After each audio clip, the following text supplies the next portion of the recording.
Okay, now time to look at what's grabbing headlines in the international newspapers. Solange Moujon is with us for that. Solange, well, firstly, today the French paper's all about saying goodbye to Jacques Chirac.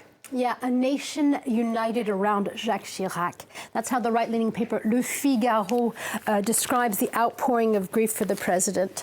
For the paper, he was a man who incarnated what it is to be French, complex, full of contradictions, paradoxes, and secrets. For them, he was, above all, a man who could unite the French people. The adieu, the farewell, says the French paper Le Parisien. It describes what it calls the sadness of thousands who paid tribute to the former president this past weekend at Les Invalides, and the thousands more that are expected later today at the Saint-Sulpice Cathedral. Indeed, and a lot of cartoonists also putting pen to paper to pay tribute to him. Yeah, in the Parisien, Ranson describes the accolades of Jacques Chirac with an illustration of two politicians staring up at his portrait, saying, "This one, if you take it down, now you're really going to have problems." As a side note, this actually refers as well to a protest movement by activists who want to take down the portrait of Emmanuel Macron in town halls and public places. And Ranson isn't the only cartoonist paying tribute to Jacques Chirac today. On the cover of L'Opinion CAC has the former French president meeting his new roommate in heaven, François Mitterrand, bunking up or cohabitation between left and right politicians that makes reference, of course, here to Jacques Chirac's having to share power with the socialists when he was president. Indeed. Well, tell us, Solange, how have the left-leaning papers been covering tributes to the right-leaning former president? Yeah, well, Libération, the left-leaning paper, it looks back on its weekend of coverage that included much discussion of Chirac's less glorious legacy, be it what it was for them, his quote, now, these are their words, skirmishes with the law, his combative ascension to power, his lack of an ideological backbone, his nauseating use of immigration, or the weakness of his legacy, end quote.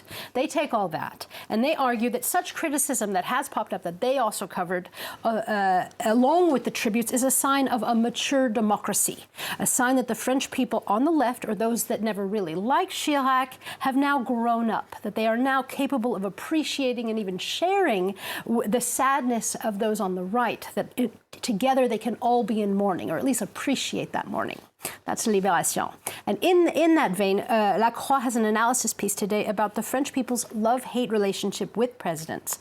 They argue that the French love the father figure that a president can represent, but they detest the president's role as the head of government. For the Catholic paper, the outpouring of tributes points, though, to a near sacred quality that Chirac now has in French people's hearts. Indeed. And in fact, not only tributes being paid here in France, but across in Lebanon today, a day of national mourning also in honour of Chirac. Prime Minister Saad Hariri has said, like in France, he was a close friend of the country and it needed to be marked. However, in Lebanon this weekend, that wasn't exactly what was bringing people to the streets. No, there isn't much talk about Jacques Chirac today in Lebanon. They're talking instead about their own political troubles. Protesters blocked roads across the country Sunday, chanting slogans like "Down with capitalism" and "Leave," according to the Daily Star. They say hundreds came out Sunday to say that they've had it with their deteriorating economic situation.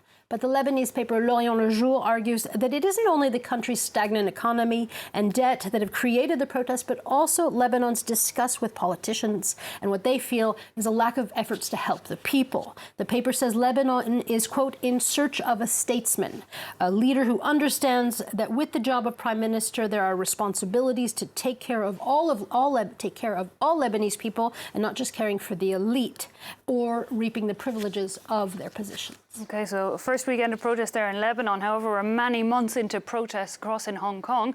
There again, we have clashes breaking out for the 17th straight weekend of unrest. Yeah, the South China Morning Post tells us that chaos and violence engulfed parts of Hong Kong as police clashed with protesters. The police sent out live round warning shots and blue-colored liquid from water cannons.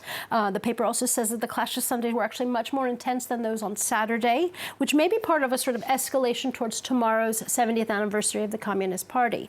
Now, The Guardian tells us that the fact that these protests have overshadowed those celebrations and preparations for the anniversary is seen as a failure by Beijing, and that this sense of failure and the clashes comes from two divergent ideologies between Hong Kongers and mainlanders, or more pointedly, the government in Beijing.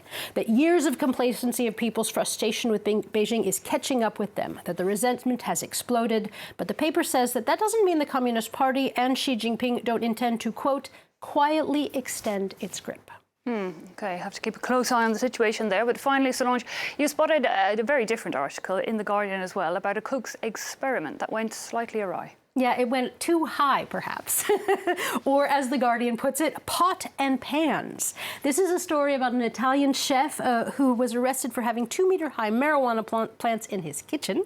They also found cannabis-flavored wine, cannabis-flavored olives, coffee, tuna, and the chef's excuse was he was researching new flavors, for he is, quote, an agro-food consultant for the third millennium cuisine. So we'll have to see what the judge says about that. Sounds completely legitimate to me, Solange. Yeah, why not? Thanks a lot for that wrap-up of the international newspapers. Well, it's time now for us to take a quick break, but still to come in this hour, our Focus Report, which today looks at how the jihadist group Boko Haram has spread beyond Nigeria, with locals left largely to try and fend for themselves.